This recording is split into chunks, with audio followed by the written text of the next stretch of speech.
مٹی کی چڑیا کے اوپر بھونک مارتے تو مٹی کی چڑیا اڑنا شروع کر دیتی۔ حضرت عیسیٰ علیہ السلام اگر کسی بیمار پر ہاتھ لگا دیتے تو اللہ اس بیمار کو شفا دے دیتا تھا۔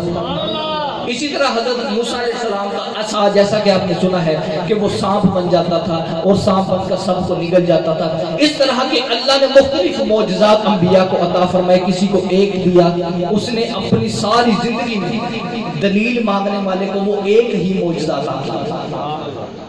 یہ چند باتیں صرف سننے والی ہیں۔ کسی کو دو دیے، اس نے اپنی ساری زندگی میں دلیل مانگنے والے کو وہ ان دو معجزات میں سے کوئی ایک معجزہ دکھایا۔ کسی کو اللہ نے 3 معجزے دیے، کسی کو 5 دیے، کسی کو 7 دیے، کسی کو 9 دیے۔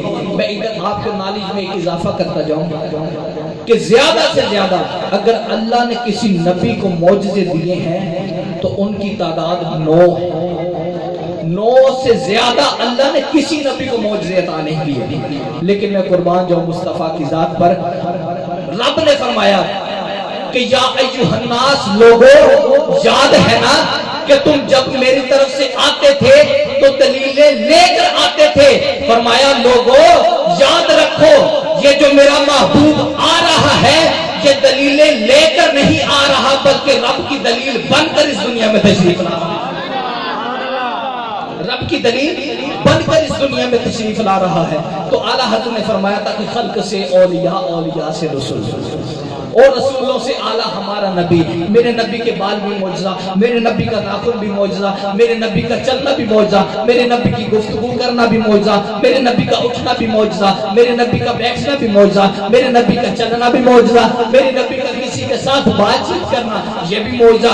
اللہ نے اپنے محبوب کو، رب نے فرمایا کہ لوگوں پہلے لوگ دلیلیں لے کر آتے تھے لیکن اب جو آیا ہے وہ سر سے لے کر پاؤں تک رب کی دلیل بن کر اس دنیا میں تشریف لایا۔ رب کی دلیل بن کر اس دنیا میں تشریف لایا ہے۔ مختلف معجزات اللہ نے اپنے انبیاء کو عطا فرمائے، لیکن میں قربان جو مصطفیٰ کی شان پر، بخاری شریف کی حدیث مبارکہ ہے کہ اگر کوئی شخص بارگاہ رسالت میں حاضر ہو کر کہتا کہ اگر آپ اللہ کے سچے رسول ہیں تو یہ چاند کے 2 ٹکڑے کر کے دکھائیں، سرکار اشارہ فرماتے چاند کے 2 ٹکڑے ہو جاتے ہیں۔ طبرانی کی حدیث مبارکہ ہے ایک مرتبہ جب مولا علی کی نماز قضا ہوئی، مولا علی بڑے پریشان کہ میری نماز قضا ہوگی، اب میں کیا کر سکتا ہوں؟ سرکار نے فرمایا علی کیوں پریشان ہو؟ فرمایا حضور میری نماز قضا ہوگی۔ امر الشمس، سرکار نے سورج کو حکم دیا، سورج اپنی جگہ پر آیا، مولا علی نے نماز ادا کی، سورج پہ غروب ہو گیا۔ مشکات شریف کی حدیث مبارکہ ہے کہ اگر کوئی شخص بارگاہ رسالت میں حاضر ہو کر یہ کہتا کہ اگر آپ اللہ کے نبی ہیں تو وہ درخت ہے اس کو اپنے پاس بلائیں تو میں مان جاؤں گا آپ اللہ کا سچے رسول ہیں، تو سرکار نے فرمایا کہ میں اسے بلاؤں یا تم جا کر اسے کہو تمہیں اللہ کا رسول بلا رہا ہے؟ تو جب اس نے جا کر درخت کو کہا کہ آپ کو اللہ کا رسول بلا رہا ہے تو اس درخت کی کیفیت دیکھیے، ایک مرتبہ ادھر جمعہ، پھر ایک مرتبہ ادھر جمعہ، پھر آگے جمعہ، پھر پیچھے گیا، اپنی جڑوں کو اکھیڑتا ہوا، اس کے پتے پتے سے آواز آ رہی تھی کہ آیا ہے بلاوا مجھے دربار نبی سے، آیا ہے بلاوا مجھے دربار نبی سے۔ جب قدمین میں جا کر گرا تو گر کر کیا کہہ رہا تھا کہ مر کے پہنچا ہوں یہاں اس دلربا کے واسطے، مر کے پہنچا ہوں یہاں اس دلربا کے واسطے۔ ایک حدیث مبارکہ میں آپ کے سامنے پیش رکھتا ہوں، اس کے بعد میں اجازت چاہوں گا۔ ایک بہت بڑا مناظر گزرا ہے حبیب یمنی، حبیب یمنی، اس کے علم کے بڑے چرچے تھے کہ یار جس کے ساتھ یہ بات کرتا ہے اس کو جواب نہیں ملتا، تو منافقوں نے نا اسے بلایا سرکار سے مناظرہ کرنے کے لیے۔ اس کی بدبختی کہ وہ سرکار سے مناظرے کے لیے آ گیا۔ جب وہ مناظرے کے لیے حاضر ہوا بارگاہ رسالت میں تو اس نے کہا کہ میں زیادہ سوال نہیں کروں گا، میرے صرف 2 سوال ہیں، اگر آپ ان کے جواب دے دیں تو میں مان جاؤں گا کہ آپ اللہ کے سچے رسول ہیں۔ اس نے کہا میرا پہلا سوال یہ ہے کہ نبی جو ہوتا ہے اس کا حکم صرف زمین پر نہیں بلکہ زمین پر بھی چلتا ہے، آسمان پر بھی چلتا ہے۔ میرا پہلا سوال یہ ہے کہ یہ جو چاند آسمان پر چمک رہا ہے، اگر آپ اس کے 2 ٹکڑے کر دیں تو میں مان جاؤں آپ اللہ کے رسول ہیں۔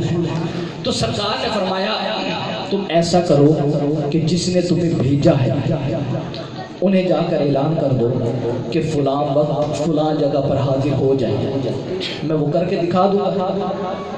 حبیب یمنی بڑا خوش، اس نے کہا کہ او لوگو فلاں وقت فلاں جگہ اکٹھے ہو جانا، محمد نے وہ کرنے کا دعویٰ کر دیا ہے جو آج تک کوئی نہیں کر سکا۔ محمد نے وہ کرنے کا دعویٰ کر دیا جو آج تک کوئی نہیں کر سکا۔ لوگ اکٹھے ہو گئے، میں مختصر کر رہا ہوں، لوگ اکٹھے ہو گئے۔ اس نے کہا جی آپ نے جو دعویٰ کیا تھا اس کو پورا کریں۔ سرکار نے ایسے اشارہ فرمایا، چاند 2 ٹکڑے ہو گئے۔ حبیب یمنی پریشان، سرکار نے فرمایا رکو رکو، سرکار نے پھر ایسے اشارہ فرمایا، چاند جہاں سے جدا ہوا تھا وہاں پھر آ کر مل گیا، پھر وہاں مل گیا۔ حبیب یمنی اور پریشان، سرکار نے فرمایا رکو رکو، اب تمہارا دوسرا سوال تم کرو گے، جواب میں دوں گا، یا پھر آج ایسا نہ کر لیں کہ سوال بھی میں بتا دیتا ہوں جواب بھی میں بتا دیتا ہوں، سوال بھی میں بتا دیتا ہوں جواب بھی میں بتا دیتا ہوں۔ حبیب یمنی نے کہا بولے بولے یہ تو پھر بڑی اچھی بات ہے، مجھے بولنے کی ضرورت نہیں پڑے گی، آپ خود ہی سارا کچھ بتا دیں۔ تو سرکار نے فرمایا کہ سنو، تمہارا دوسرا سوال یہ ہے کہ تم میرا علم غیب جاننا چاہتے ہو نا؟ وہ پریشان، اس نے کہا یار میرے دل میں تو یہی سوال تھا۔ سرکار نے فرمایا سنو، تمہارے گھر میں ایک مصیبت ہے کہ جس کا تمہیں ہی پتا ہے، تمہارے علاوہ کسی کو نہیں پتا۔ اس نے کہا جی بالکل ایسی بات ہے۔ سرکار نے فرمایا اگلی بات سنو، اب اس کا جواب سنو۔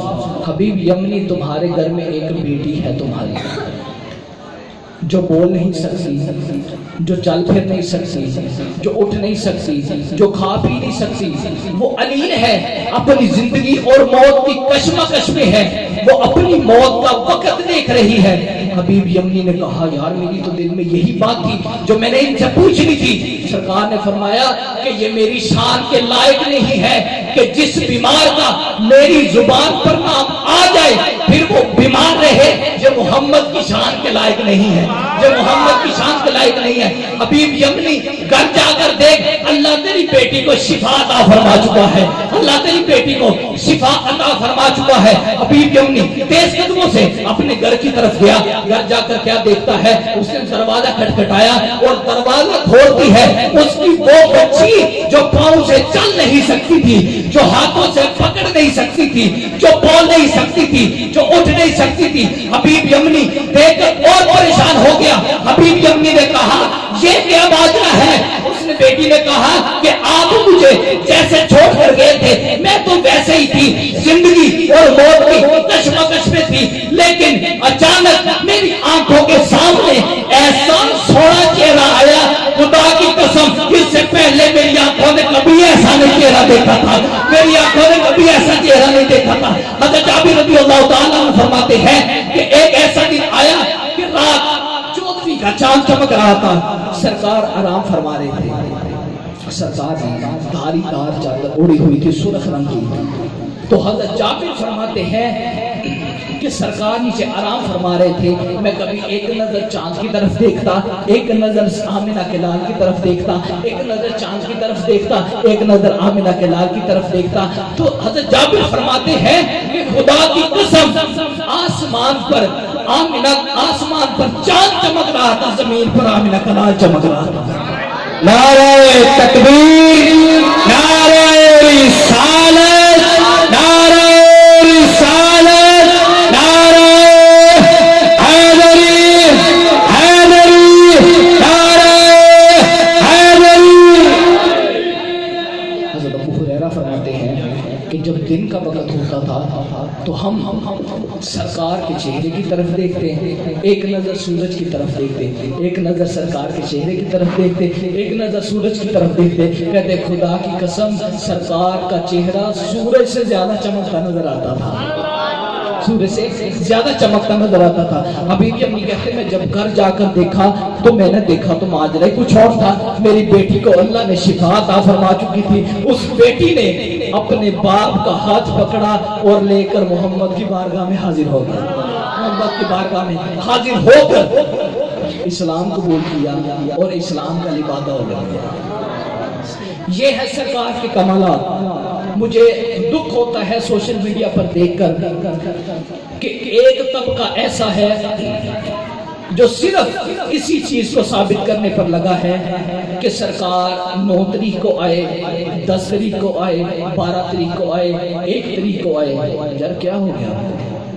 ایک طبقہ یہ ثابت کرنے پر لگا ہے کہ لائٹیں لگانی جائز ہیں کہ نہیں جائز, محفل کرانا جائز ہے کہ نہیں جائز. یار کیا ہو گیا؟ بس سرکار آ گئے, وہ 5 کو آئے ہوں, وہ 9 کو آئے ہوں, وہ 12 کو آئے ہوں, بس سرکار آ گئے. سرکار کی کمالات بیان کریں کہ جب سرکار آئے تو پھر پتھروں میں کیسے کلمے پڑے, سرکار جب آئے تو پھر یتیموں کو کیسے سہارے ملے, سرکار جب آئے تو پھر غریبوں کو کیسے سہارے ملے. میرا مائنڈ یہ ہے کہ یار یہ چھوڑ دیں باتیں, صرف یہ بتائیں کہ سرکار جب آئے تو پھر کیا کمالات ہیں سرکار کی. صرف ایک بات پیش کر کے اجازت چاہوں گا.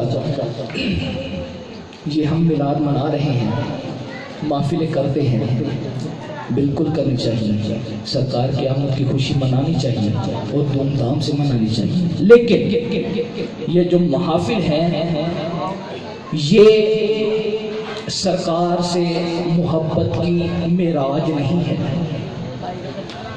سرکار سے محبت کی معراج نہیں ہے. اگر آپ چاہتے ہیں کہ سرکار سے حقیقی ہماری محبت ہو تو نمازوں کو اپنی زندگی کا معمول بنا لیں. سرکار سے محبت کی معراج جو ہے وہ نماز ہے, جو کہ ہم نہیں پڑھتے. یہ محفل کرانا واجب نہیں ہے, یہ سنت نہیں ہے, یہ فرض نہیں ہے. لیکن دکھ ہوتا ہے اس بات کو دیکھ کر کہ ہم واجب کو زیادہ ترجیح دیتے ہیں, سنت کو زیادہ ترجیح دیتے ہیں, فرض کو ترجیح نہیں دیتے, فرض کو ترجیح نہیں دیتے. تو آپ سے گزارش ہے کہ اپنی زندگی میں نماز کا معمول ضرور بنائیں اور اپنی زندگی میں درود پڑھنے کا معمول ضرور بنائیں. کیونکہ سرکار نے فرمایا کہ جب میرا امتی دنیا میں مجھ پر کثرت سے درود پاک پڑھتا ہوگا نا, بروز محشر میں اس کے ساتھ خود مسافہ فرماؤں گا. یار کتنی برکتوں والی, کتنی عظمتوں والی بات ہے کہ جب نفسا نفسی کا عالم ہوگا, کسی کو کسی کی خبر نہیں ہوگی, فقط سرکار پر درود پڑھنے والوں کے ساتھ سرکار مسافہ فرمائیں گے. تو اپنی زندگی میں درود کا معمول بنائیں. اللہ رب العزت عمل کی توفیق عطا فرمائے.